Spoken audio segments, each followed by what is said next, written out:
Assalamualaikum warahmatullahi wabarakatuh. Alhamdulillah wassalatu wassalamu ala rasulillah. Kenapa PKS itu menjegal Anies ya, sehingga Anies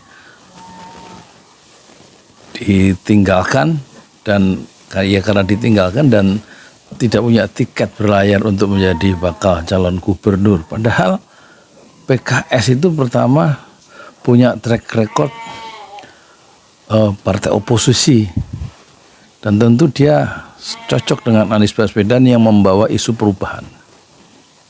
Kalau Nasdem dan PKB kita sudah paham DNA-nya dia adalah lengket pada pemerintah ya. Jadi ketika dia menggabung mendukung Anies Baswedan dalam Pilpres itu sebenarnya kan satu taktik ya yang sangat ya nggak mungkin dia DNA-nya asli ingin perubahan, dan terbukti kemudian setelah Pilpres kalah kan Nasdem dan PKS itu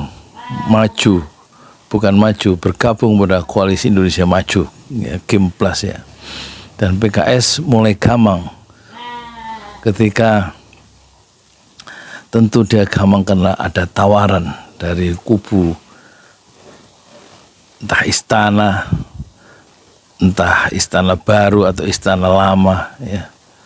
3 tawarannya sepanjang Anies itu tidak didukung dan harus dijegal. Pertama, menurut bocor alus Tempo ini, itu pertama dia ditawari seluruh biaya kampanye Pilpres diganti. Wah lumayan itu. Menggiurkan mulai kan, denting dolar dan dinar itu mengubah ya posisi politik PKS ya, mengubah iman PKS. Dan kedua ya, dapat tawaran menjadi wakil gubernur ya, DKI. Nah itu cocok dengan ambisi semula waktu dia mengincar wakil gubernur Sohibul Iman ya kan. Kalau cuma wakil gubernur, kenapa dia nggak merapat ke PKS kemana, ke Anies Baswedan? Ya itu tadi, mungkin Anies Baswedan tidak menjanjikan biaya kampanye yang besar itu diganti, tapi ini ada tawaran yang menggiurkan diganti ya. Terus yang berikutnya apa itu satu lagi? Mungkin tawaran tawaran kursi menteri ya. Katakan nggak ada case hukum ya di kalangan PKS, baik tokoh-tokohnya dan lain-lain, sehingga tidak bisa disandera. Tapi tawaran biaya kampanye yang entah berapa triliun itu diganti ya. Mungkin 2-3 triliun mungkin yang sudah dikeluarkan oleh PKS itu untuk mendukung Anies Baswedan dan gagal mengantarkan Anies menjadi presiden, itu diganti. Nah itu kan artinya satu keuntungan politik ya.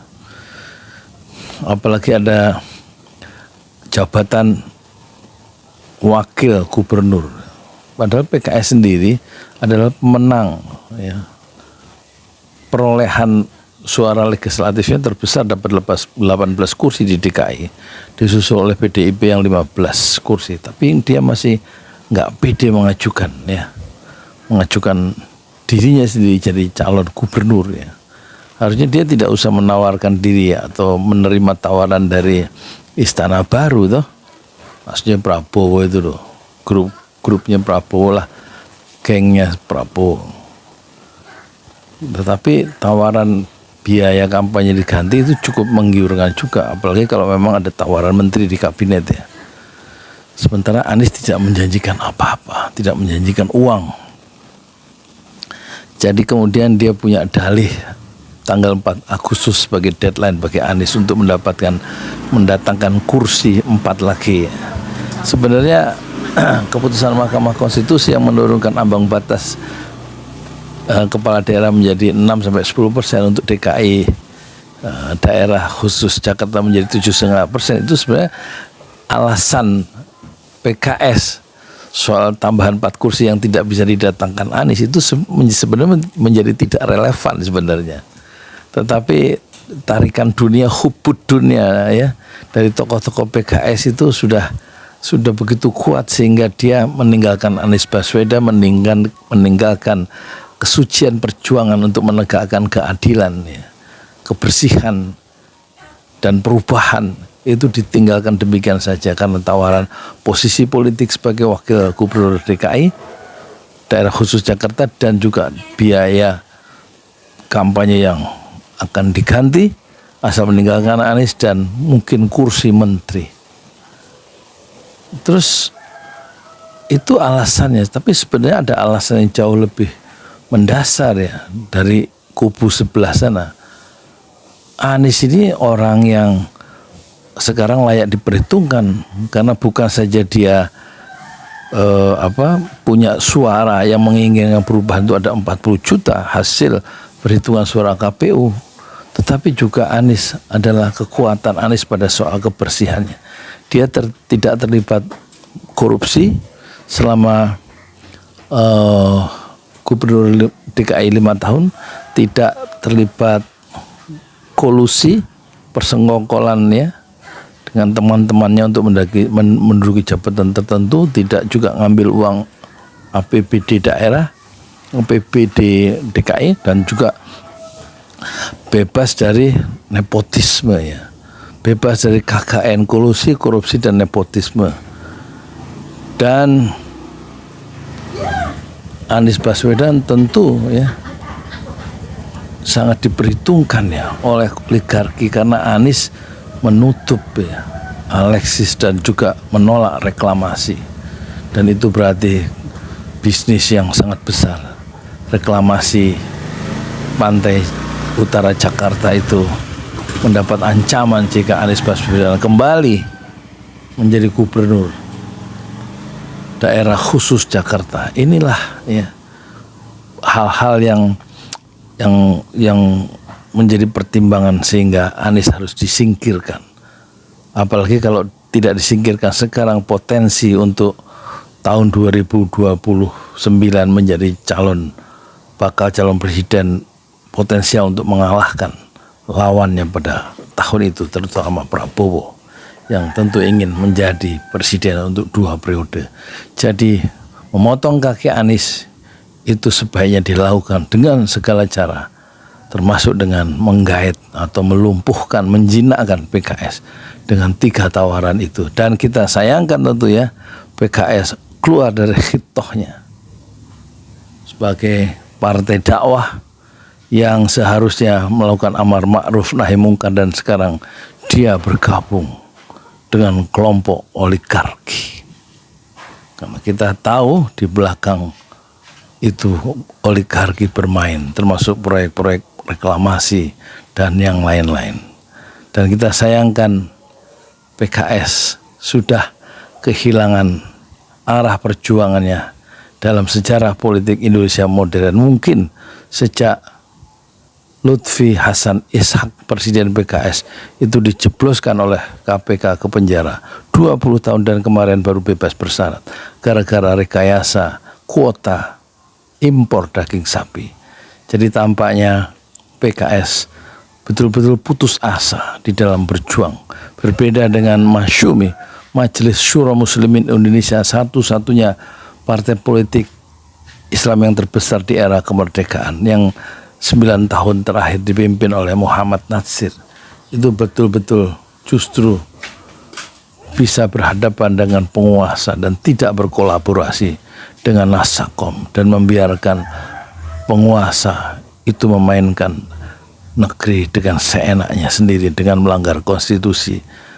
Dan kemudian Masyumi dengan berat hati menerima atau mendatangi istana untuk menyatakan pembubaran partai politik Masyumi kalau tidak melewati tanggal 17 Agustus 1960, maka Masyumi, partai politik Islam terbesar itu, dinyatakan terlarang.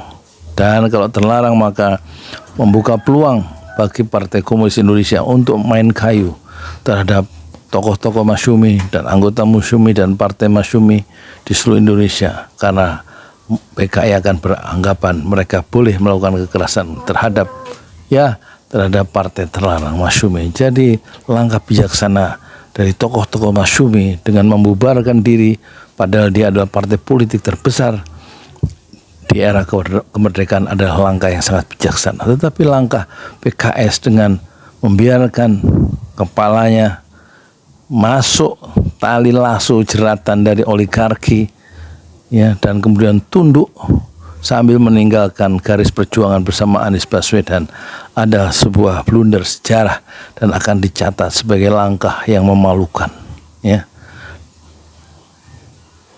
dalam sejarah politik Indonesia modern kita.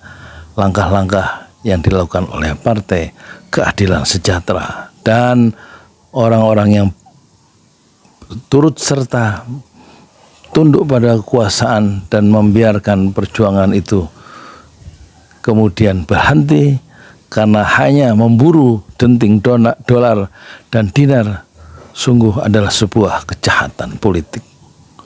Meninggalkan perjuangan hanya untuk memburu denting duniawi yang pecah berderai. Pujangga besar dari Belanda yaitu Multatuli itu pernah mengatakan dalam quotes-nya yang terkenal, yang memalukan adalah kejahatan, bukan kemiskinan. Saya Yudi Pramuko, tukang donat, tukang bubur ayam dari Parung, YouTuber tertua di semesta fasbir sobron jamila. Bersabarlah dengan kesabaran yang indah. Assalamualaikum warahmatullahi wabarakatuh. Di jalan Allah. Ini Masjid Enam Syuhada lagi dikunjungi sama Ketua Hilmi. Modal awalnya berapa Pak Yudi Pramuko? 750.000. 750.000 rupiah aja. Jadi ini 500 jutaan nih barang. Sekarang udah habis 310. Masya Allah, tuh udah pakai keramik, laponnya tinggal. Granit tuh kayak marmer. Tuh, Masya Allah nih, sampai juga kita ke sini. Masjid Enam Syuhada, ngapa namanya Masjid Enam Syuhada, Ya, Pak Yudi? kita mau mendokumentasikan perjuangan dakwah nama anak muda pengawal Habib Rizik Syihab itu. Masya Allah. Yang dibunuh sama orang jahat di kilometer 50. Kilometer 50 ya. Itu kan simbol memperjuangkan dakwah itu kita harus memberikan segalanya untuk Islam kan ya. Untuk Masya dakwah Islam. Allah. Dan nama anak muda itulah yang sudah memberikan segalanya untuk Islam. Masya Allah. Apa nanti nama pemuda itu ada juga di sini mungkin diterangkan? Mungkin namanya 6 syuhada. 6 syuhada ya. itu, 6 syuhada dipasang di sini, 6 syuhada. Bip Ali, apa yang dikomentarin dari ini semua, Bip Ali? Masya Allah, luar biasa. Dari uang 700.000, kalau pengen ternyata bisa. Bisa. Allah kirim. Tuh, bisa. Ya, Masya. dengan masuk satu gang kecil, tapi Bapak ini luar biasa. Kecil tuh. Masya Allah ya. Satu call aja. Masya Allah. Perjuangan Pak Yudi Pramuko, YouTuber sejagat paling tua. Tertua di semesta. Tertua di semesta. Masya Allah. Tukang donat. Tukang donat. Tukang donat dari Paru. Ini saya laporkan dari lapangan ini, langsung dari Masjid Enam Syuhada. Masya Allah. Dan ini dia. Dalam lihat ah. Tuh lihat tuh masjidnya. Tuh imamnya di situ tuh. Malam-malam lagi kita. Masya Allah. Masih kurang nih. Atapnya katanya transfer aja. Masjid Enam Syuhada sebentar lagi selesai. Dinding lubang angin sebagian sudah terpasang, lantai 2 dan kemudian plafon termasuk lantai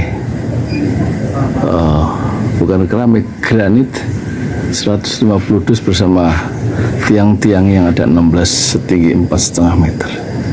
Kemudian finishing terakhir adalah tangga menjebol atap ya, lantai pertama untuk masuk ke lantai 2. Inilah Masjid Enam Syuhada. 2,5 tahun lalu dimulai pada 2 Agustus hari Senin 2021. Tinggal sedikit lagi insya Allah, dan lantainya dari keramik, bukan keramik, granit sudah diresmikan lantai pertama. Nanti lantai kedua lewat sini tangganya jebol untuk masuk ke lantai 2. Inilah Masjid 6 Syuhada yang sangat megah karena dari bahan-bahan pilihan kualitas nomor 1.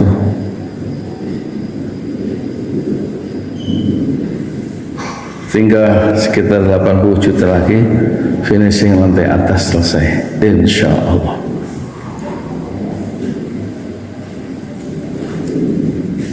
Ya, inilah Masjid 6 Syuhada yang sangat bersejarah, ya, dalam sejarah dakwah Indonesia modern, insya Allah, karena ini dibangun dalam konteks kezaliman rejim penguasa yang sudah membunuh 6 santri dari front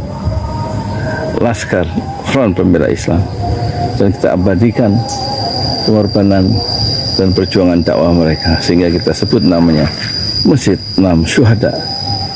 Mereka mengawal perjalanan dakwah gurunya Habib Rizik Syihab, dan mereka dicegat oleh orang-orang jahat di kilometer 50. Saya Yudi Pramuko, tukang donat dari Parung Juber, tertua di semesta fasbir sabrun jamila. Bersabarlah dengan kesabaran yang indah. Assalamualaikum warahmatullahi wabarakatuh.